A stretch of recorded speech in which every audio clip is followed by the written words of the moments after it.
Okay, let us prove. Okay, ginamit ko palang word ay show, but then kung ayaw nyo gawin yung, kung ayaw nyo gamitin yung word na show, pwede namang prove ang gamitin ninyo. Okay, pero yan, na show na lang gamitin ko. Okay, show that the limit of 1/3 x minus 2 as x approaches 3 is -1. I will just follow this step-by-step procedure. Okay, at first part, I have to verify that there is some open interval containing a, except possibly at a where the function is defined. But then that's not a problem. Kasi yung function kasi natin na 1/3 x minus 2, tama di ba? Defined naman ito palagi. The domain of this function is the set of real number being a linear function. F of x equal to this is defined on any. Sabi nga nung requirement lang natin on some, pero wala tayong problem on any for this one. It is defined on any open interval containing -1. Tinanggal ko na yung except possibly at -1 because sabi nga natin, ang domain nito ay set of all real numbers. So that's why you can remove that part. Okay? Except possibly at -1. That is not needed here because the function is actually defined at x equal to -1. That is step 1. Nasaan ba yun? That is step 1. For step 2, simply state let epsilon be greater than 0. No problem with that. Let epsilon be greater than 0, you can be more specific, and let it be arbitrarily small. Okay? Just to emphasize that we need small values, relatively small values for epsilon. Okay, ito na yung problem natin. For every epsilon, there should be a delta. Kumbaga, you put epsilon there. Now the question is, what will be the delta? And that's the first problem in using in improving that the limit is in fact, in this case, -1. What will be the corresponding delta? Sa mga nakakaalaala ng kanilang calculus dati, o kahit ngayon, yung mga fresh sa calculus, anong ginagawa dito? Kung gusto pa nyo sabihin, nawawala si delta. Let us find that delta.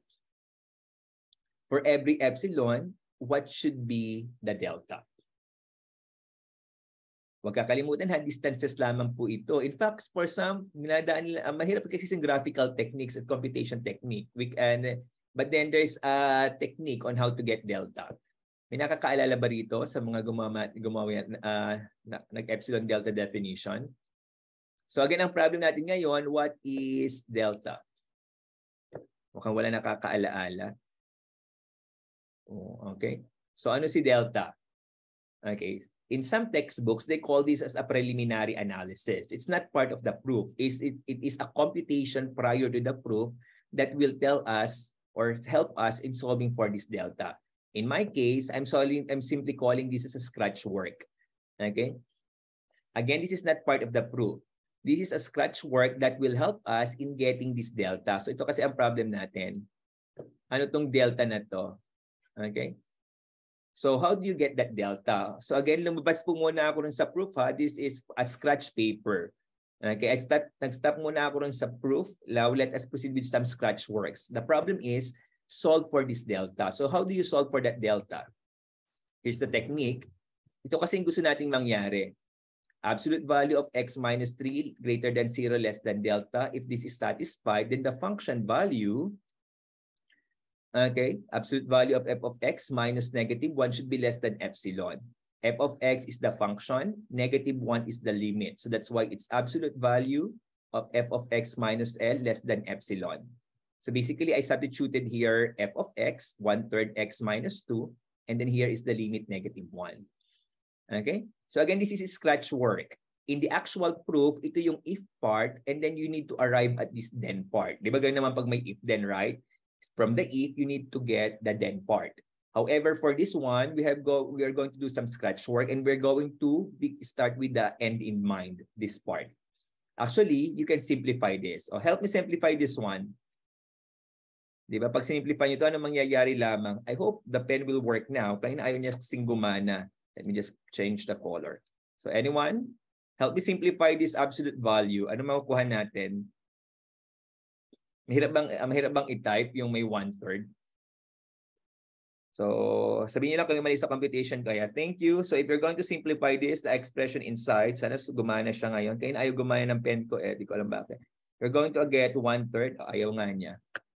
Ito na lang mouse ang cursor gamitin ko. Wait. Sorry po, nagulo ang aking slide. Ayan. I'm having problem with my cursor. Okay, erase ko lang lahat. Okay, ito lang gamitin ko. 1/3. Yeah, thank you. 1/3 x minus 1. Tama po, ano? Yan. Tama, ano? -2 plus 1 will give us -1 and we want this to be less than epsilon. Okay? Fortunately for this function, we can easily get an expression, absolute value of x minus 3. In fact, that's a technique. From this then part, can we get absolute value of x minus 3? And indeed, we can. If you're going to look at this absolute value part, pwede nyo i-factor yung 1/3. You can factor 1/3 out of the absolute value. And notice what will happen. Ano mayayari sa loob? So 1/3 is factored out of x. And itong -1, it will become -3. Tama, no? Na-follow po ba? For linear function, actually, this is always the case. If you're going to use the epsilon delta definition, you can always get this expression, x minus 3, from this then part. Kumbaga yung technique. Okay? So, again, ang gusto kasi natin, this is the if part, we get the then part. However, binaligtad natin dito. Okay? Absolute value of, dito tayo nagsimula, and then upon computation, we're going to arrive at this. And then fortunately, from here, upon further computation, manipulation, we can get actually absolute value of x minus 3. And for linear function, you're going to arrive at this scenario. That this absolute value of x minus 3, you're also going to get it here. And fortunately, we have it here. And notice, we can do some cross multiplication. And from here, we're going to get the absolute value of x minus 3 less than cross multiplication 3 times epsilon. Sorry, naging magkatulad na yung 3 at saka epsilon. I do apologize. At pala hindi 3 ang ginamit ko. Hindi ko napansin. Okay, so 3 times epsilon. So that's a technique. For linear function, if you want to go to prove the limit of some linear function, it will always be the case that this absolute value of x minus a, you can get it from this f of x minus l, absolute value. And that is really what you've seen here. Absolute value of x minus 3 less than 3 epsilon. Okay? And we are fortunate with that because actually, that is the delta that we are going to use. Yan. Remember, let me go back. Ito yung problem natin kanina. What should be delta? And fortunately, using the scratch works or in some textbooks, they call this as preliminary analysis. Fortunately, we can get that delta from the preliminary analysis. So saan po nanggaling itong 3 epsilon? Siya po ay yung galing dito. Yan. Absolute value of x minus 3 less than 3 epsilon. Ito po yung ginamit nating delta. Okay? Yan. Sige. But then, ito na po siya. Saan nanggaling ito? It's from the analysis or the scratch works prior to this slide. But then there is something that I need to note right now.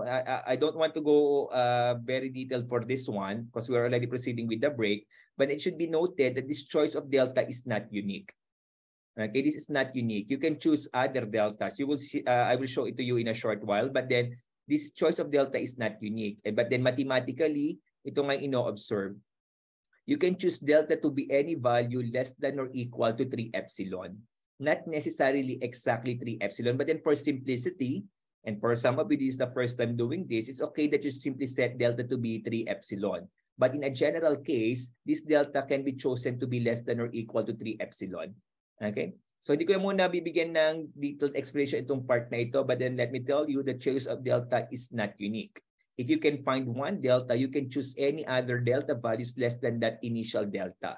The initial delta is 3 epsilon. You can choose delta to be much smaller than that. If you want, you can choose 3 epsilon over 2. That is also okay. But then for simplicity, let's just stick with 3 epsilon. Okay? So you already have this one, delta 3 epsilon. So how do we proceed? Let us go back to that guide. Once you have delta, you start with this statement. Assume that the absolute value of x minus a less than delta greater than 0. You simply state this, and you will see that. Yan. Here. Okay, simply state. Suppose the absolute value of x minus 3 is greater than 0 less than delta, and of course, we set delta to be equal to 3 epsilon. Okay? So that's the next step, number 4. And for step 5, let me just go back again. For step 5, we have to show that this whole thing is less than epsilon. And we're going to do another computation.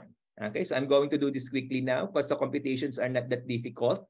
So once you have this one, assume absolute value of x minus 3 is greater than 0, less than delta. Anong gusto raw natin gawin?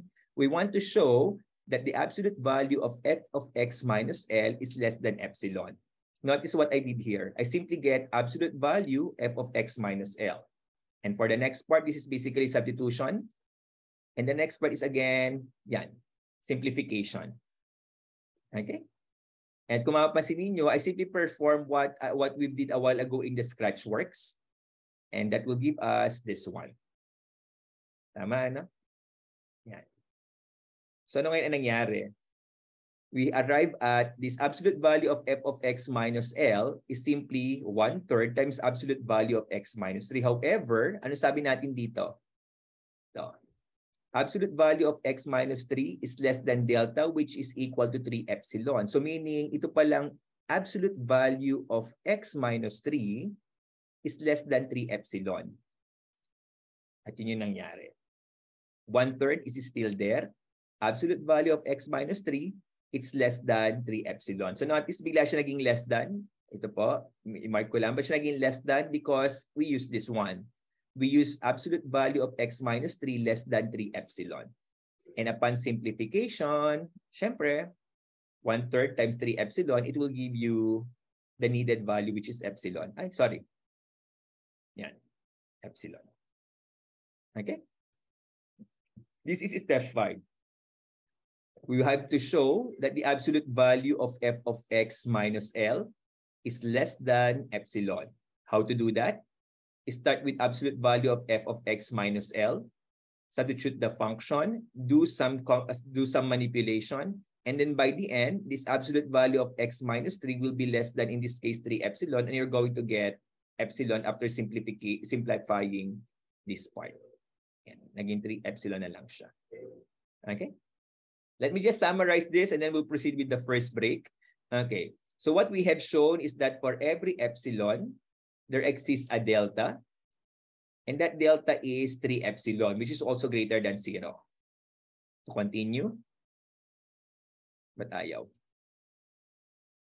Such that if the absolute value of x minus 3 is greater than 0, less than delta, saan po ito nanggaling? Nanggaling lang po siya dito sa ating inassume kanina. This one. Such that if this is satisfied, then the absolute value of f of x minus -1 is less than epsilon. So basically, I summarized here the steps that we did in the previous slide. For every epsilon, there is a delta such that if this is satisfied, then this is satisfied. Okay? And because we have this statement, this is precisely the definition of a limit. Remember? Ito yung ating pong epsilon delta definition is specifically for f of x equal to 1/3 x minus 2 and then a equal to 3. And because of that, we can say now that indeed, the limit of the function as x approaches 3 is -1. Okay? Saan po nanggaling ito? It's from this statement. And this statement is from the epsilon delta definition. Okay? And actually, that is the end of the proof for this one. So for some of you, this might be the first time seeing this. But then again, as I mentioned, if you are just, you really don't need this for everyday calculus. But if you really want to prove rigorously that the limit of this function as x approaches 3 is -1, you have to use the epsilon delta definition. But then for computations, there are alternatives. Okay, and we're going to cover that in the next part. Okay? So siguro pahinga muna tayo. Ilang minutes nga po tayo, dear MC? Nag-overtime pala ako, ano? Maybe we can resume by 11:15. Okay na ba 'yon? Yes, sir. Oo, baka na-overwhelm sila. I'm just following that time at di ko napansin late din pala ako nag-start, ano. So I do apologize for that. Syempre mag-recap naman tayo mamaya. Okay. Can we have the break now? Okay na? Yes, And resume, ilang minutes lang yung break natin ngayon. So dear participants, siguro medyo ilan sa inyo ay na overwhelmed dun sa ginawa nating epsilon delta. But then don't worry, hindi po kayo nag-iisa doon. Lahat naman na unang naka-encounter ng epsilon delta ay na-shock din. Probably also the MCs will agree with me. Even po ako, noong una ko na-encounter to, this is quite overwhelming. You really have to get used to it. Pero sabi ko nga, kung hindi mo naman talaga, kailangan nyo lamang ay limit computations, you really don't need epsilon delta. But then if you want to go for theoretical rigorous math, you don't have a choice but really to understand the epsilon delta definition. Okay?